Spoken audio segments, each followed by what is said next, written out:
Assalamualaikum warahmatullahi wabarakatuh. Bismillahirrahmanirrahim. Alhamdulillahilladzi sallama mizanal adli ila akfidabil albab wa arsala rusula mubashirina mudhirina bithawabi wal iqab wa anzala alaihimul kutuba mubayyinatan lil khata'i was shawabi wa ja'ala saraya kamilatan la naqsa fiha wa la 'abi. Ahmadu hamda man ya'lamu annahu musabbibul asbab wa asyhadu bi wahdaniyati syahadatan mukhlisin fi niyati ghairu murtabi wa asyhadu anna Muhammadan abduhu wa rasuluhu arsalahu wa qad sadal kufra ala wajhil imani wal hijabi fa nasahadalama bi nuril huda wa kashafan niqab wa bayyana lin nasi ma nuzila ilaihim wa awdaha muskilatil kitabi wa tarakahum al mahajjatil bayda ila sarba fiha wala sarab fa sallallahu alaihi wa ala alihi wal ashab wa ala tabi'ina lahum bi ihsan ila yaumil hasri wal hisab wa sallama tasliman katsira. Qala Allah ta'ala fi kitabil karim a'udzu billahi minasy syaithanir rajim. Bismillahirrahmanirrahim. Ar-Rahman 'allamal Qur'ana khalaqal insana 'allamahul bayan. Qala sallallahu alaihi wasallam ni'matani maqulun fihi ma katsirun minan nas as-sihhatu wal faragh amma ba'du. Ma'asyiral muslimin wal muslimat rahimani wa rahimakumullah. Jamaah pengajian tafsir Jalalain Masjid Nurul Huda yang insya Allah mendapatkan rahmat dan berkah untuk kita semuanya. Yang pertama, tentunya marilah kita tidak lupa untuk memanjatkan syukur kepada Allah Subhanahu wa taala karena pada kesempatan malam ini ba'da maghrib malam Jumat malam Sabtu ya, kita diberikan kemudahan untuk melanjutkan pengajian rutin Jumat malam, dan semoga apa yang kita lakukan ini menjadi amal ketaatan yang makbul diterima Allah Subhanahu wa taala. Selawat dan salam semoga terlimpahkan kepada baginda Rasulullah sallallahu alaihi wasallam yang insya Allah kalau kita cinta beliau juga cinta kepada kita semuanya. Allah Subhanahu wa taala menjadikan hidup bukan hanya hidup, bahkan kematian. Alladzi khalaqal mauta dalam surah Al-Mulk. Alladzi khalaqal mauta wal hayata liyabluwakum ayyukum ahsanu amala. Zat yang menciptakan kematian dan kehidupan untuk menguji kalian, siapa di antara kalian yang amalnya paling baik. Oleh karena itu, pada ayat ini kita semua sebagai seorang muslim dan tentunya seorang mukmin, kita semua berproses untuk menuju amal yang terbaik. Hanya saja kalau kita perhatikan bahwa tidak semua amal ibadah, ketaatan yang dilakukan seorang manusia mereka diterima oleh Allah Subhanahu wa taala. Maka ada beberapa penghalang amal untuk diterima Allah Subhanahu wa taala. Pertama adalah yang bisa menghalangi diterimanya amal ketaatan adalah adanya penghalang terkait mengenai kapasitas orang yang beramal. Makanya kalau kita bicara dalam fikih, seorang yang non muslim, mereka mau sholat, mereka mau zakat, mereka mau haji, mau amal ibadah apapun ya, sedekah sebanyak apapun, di mata Allah tidak akan diterima. Kenapa? Karena mereka seorang yang tidak memiliki kapasitas dan kelayakan untuk beramal kebaikan. Begitu juga ada amal yang dalam artian tidak diterima atau tidak direken ya. Yang kedua adalah amal yang dilakukan seorang muslim sekalipun tetapi belum mencapai usia balik. Makanya kalau dalam fikih dikatakan kalau seorang anak yang belum balik dia kemudian diajak orang tuanya menjalankan ibadah haji, maka dia tetap masih berkewajiban untuk menjalankan haji kalau dia sudah balik dan mampu untuk berangkat ke tanah suci. Yang ketiga, terkait mengenai kapasitas adalah orang yang tidak berakal. Orang gila itu terbebaskan dari amal-amal yang ada. Maka orang gila sholat, zakat, sedekah tidak sah. Itu yang pertama terkait kapasitas. Yang kedua, yang bisa menghalangi amal ketaatan adalah tidak adanya yang namanya niat. Makanya yang menentukan amal satu dengan yang lain adalah bagaimana dengan niat itu. Contohnya misalkan ada orang yang sama-sama mandi, yang satu mandi niatnya untuk mendapatkan sunnahnya mandi Jum'ah ya, mandi sunnah untuk melakukan sholat Jum'ah, ini mendapatkan pahala. Tetapi kalau hanya mandi sekedar mandi saja, maka tidak ada, ya meskipun boleh ya, tapi tidak ada pahalanya. Itu yang kedua. Yang ketiga adalah hilangnya amal ketaatan atau amal kebaikan dikarenakan karena faktor ketidakikhlasan dalam beramal untuk Allah Subhanahu wa taala. Dalam hal ini maka di sana ada istilah ya yang namanya beramal dengan ujub, membanggakan amal, beramal dengan riya, ingin dilihat orang lain, atau sum'ah, ingin didengar orang lain.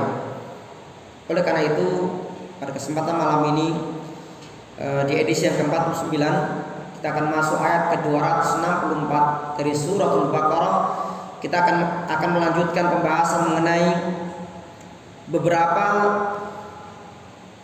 hal perkara yang bisa membatalkan infak dan sedekah seseorang. Moga Musa bisa dibuka ayat 264 juz 3 lembar yang kedua atau halaman yang ketiga. Ya ayyuhalladzina amanu, wahai orang-orang yang beriman, la tubtilu shadaqatikum, kalian jangan membatalkan sedekah kalian. Dalam tafsirnya maksudnya adalah ujuraha, jangan membatalkan pahalanya.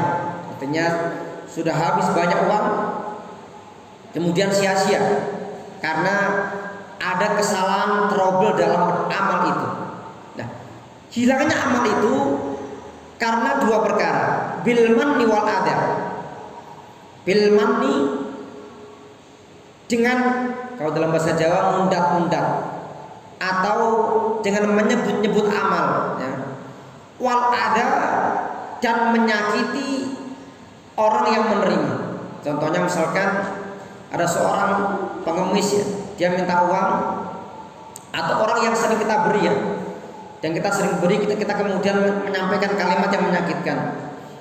Kalau kamu nggak saya santuni, nggak saya selamatkan, mungkin kamu sekarang jadi gembel, jadi gelandangan.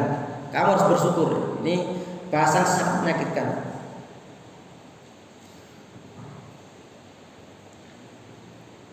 Kemudian kalladzi yunfiqu malahu, seperti orang ini, seperti terhapusnya pahala orang yang yunfiqu malahu, yang menginfakkan hartanya ria'an nasi, karena riya kepada manusia. Di pertemuan yang dulu saya pernah menyampaikan bahwa hampir di semua amal ketaatan itu sangat rentan dan rawan dengan yang namanya pamer, riya. Apa saja ya?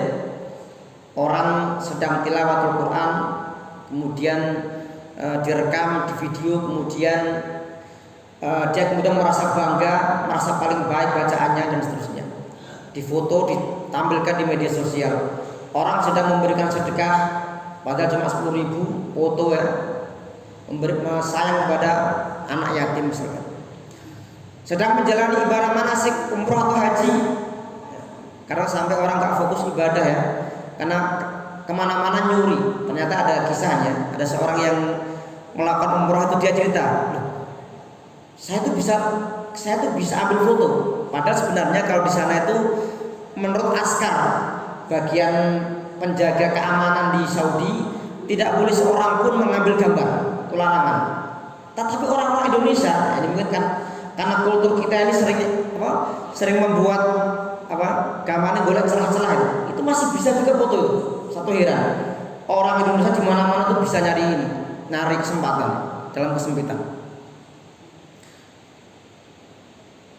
Lagi melaksanakan tawaf di foto, sedang di raudhah di foto, minum air zam-zam di foto, semua. Bahkan ada temannya yang titip doanya itu berapa lembar tuh diperlihatkan di foto. Ini kertasnya sudah sampai Mekah. Tapi hanya satu yang nggak bisa pamer ya. Saya sampaikan bahwa ibadah yang tidak mungkin pamer itu adalah ibadah Ramadan. Makanya kenapa Allah Subhanahu wa taala dalam hadis qudsi ya, Allah berkalam as-saumu li wa an-ajibihi, puasa itu milikku dan aku yang akan membalasnya. Puasa itu nggak bisa dipamerkan. Bagaimana orang bisa pamer sementara fakta di lapangan sering berbeda. Ada seorang suami, seorang ayah ya, di rumah dia ikut sahur. Ketika dia sahur, dia paginya sampai siang ke pasar. Di pasar nyari warung remang-remang, makan di sana siang. Sampai rumah lemes lagi. Istrinya ngira dia puasa. Jadi sahur ikut, puasa ikut, lebaran juga ikut. Padahal nggak pernah puasa. Siapa yang tahu ini? Maka Allah Subhanahu wa taala yang Maha tahu. Oleh karena itu betapa besarnya ya pahala puasa Ramadan, karena tidak bisa dipamerkan, nggak bisa. Beda dengan yang lain.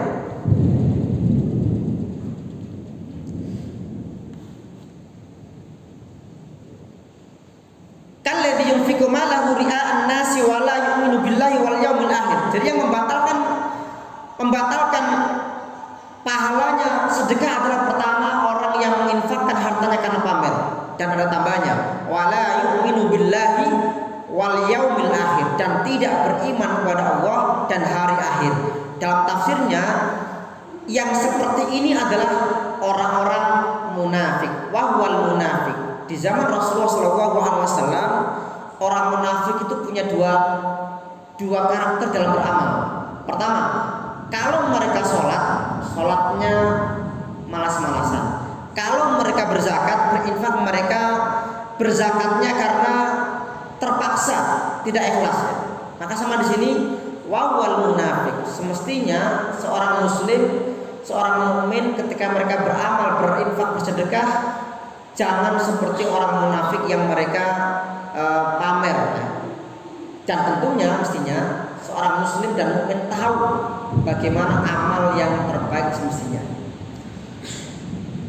Famatalu kamathali safarin.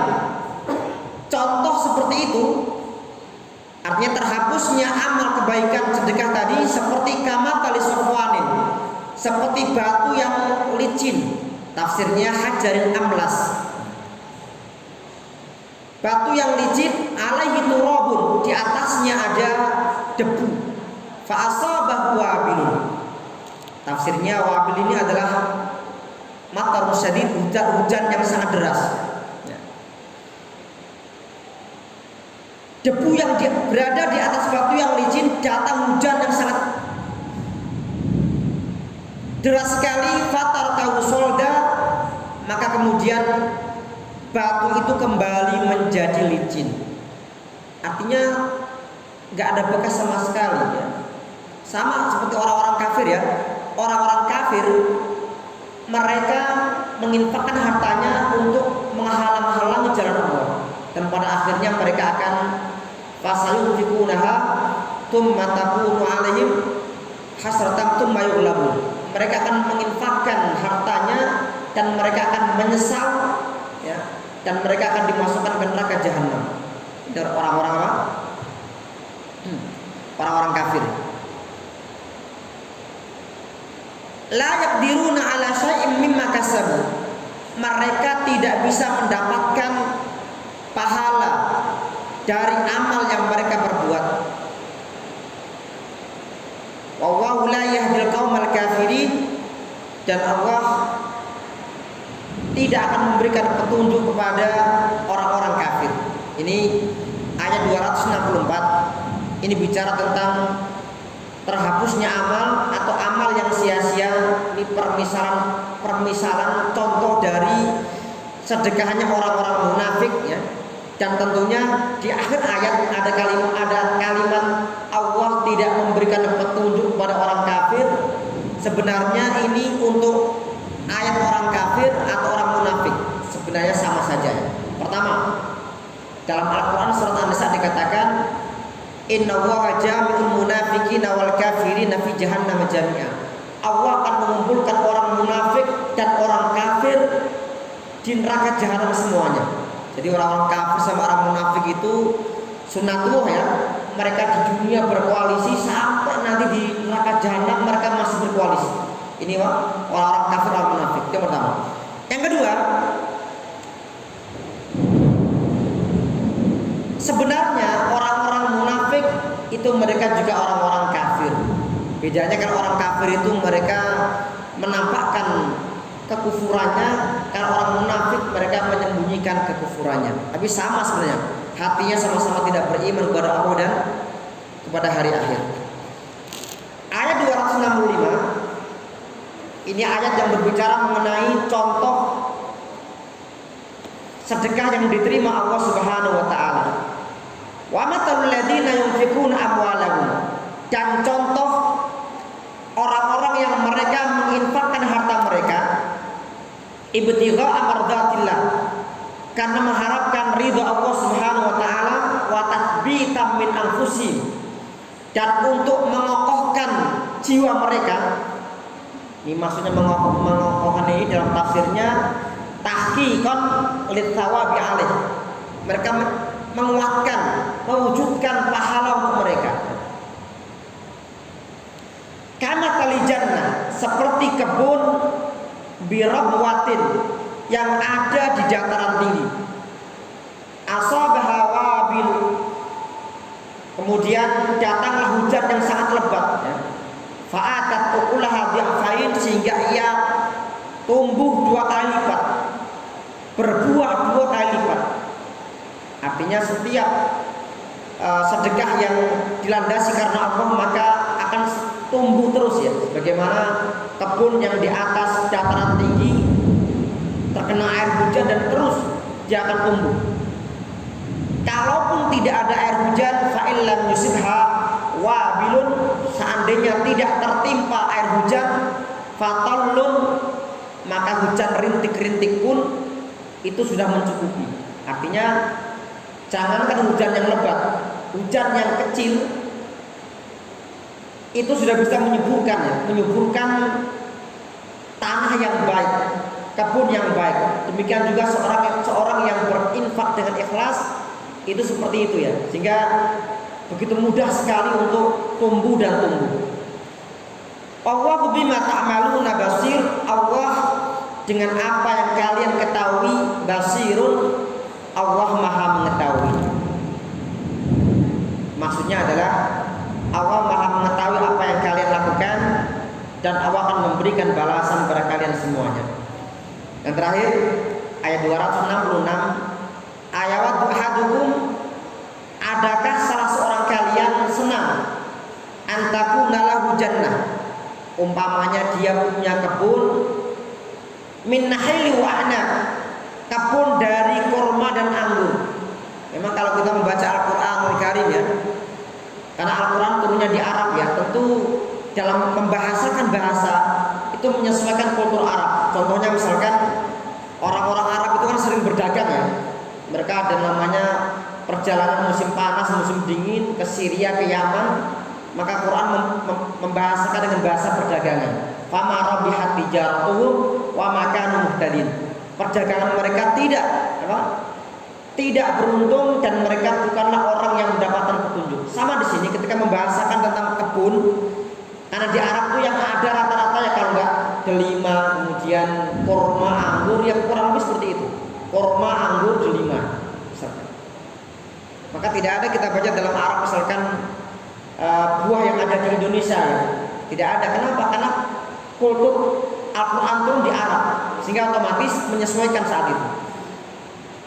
Tetapi ala kulli hal, tentu di sana ada pelajaran yang bisa kita ambil dari bagaimana penggambaran Quran mengenai buah-buahan ini.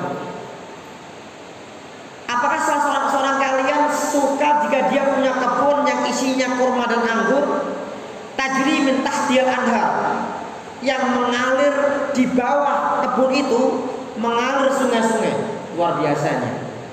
Al-Quran turun di semenanjung Arab saat itu, padahal Saudi Arabia itu negara yang tidak punya sungai. Dia di tengah-tengah. Ya. Tetapi kenapa Al-Quran membahasakan itu? Itu menunjukkan bahwa ini ijaz yang luar biasa, bahwa nanti Islam akan tersebar di berbagai negara yang di sana ada sungai-sungainya. Maka kita pernah mengenal yang namanya negara di Irak ya, namanya Mawaro'an Nahroini, negeri di balik dua sungai. Kalau dalam bahasa yang kita kenal namanya Mesopotamia. Kalau dalam sejarah, Mesopotamia atau negara di balik dua sungai itu negeri yang sangat subur makmur. Itu bedanya sama Indonesia ya. Kalau di Irak, Mesopotamia di balik sungai makmur. Kalau di Indonesia itu kalau dekat sungai malah kumuh. Itu bedanya. Makanya dulu orang-orang Solo pernah marah-marah ya. Ketika Bengawan Solo itu semakin menghitam, mereka mengatakan ini yang membuat hitam Bengawan Solo itu bukan orang Solo, bukan orang Surakarta, itu orang luar. Dan saya pernah lihat itu. Saya melewati jembatan Juruk itu ada mobil lewat, saya di belakangnya. Dia buka kaca dari kiri dan membuang sampah dilempar ke Kali Bengawan. Itu baru satu mobil. Kalau seandainya sehari 100 mobil lewat situ melempar plastik, kita bisa bayangkan bagaimana warna Bengawan Solo. Artinya memang kita ini kurang terbiasa ya, bagaimana menjaga alam dan lingkungan, menjaga ekosistem, kurang gitu. Lahu fiha min kulli thamarat, baginya berbagai macam-macam buah-buahan. Nah kemudian seorang yang punya kebun itu wa asabahul kibar, dia kemudian masuk usia tua, usianya semakin tua, walahu dzurriyyatun du'afa, dan ia memiliki keturunan yang lemah-lemah.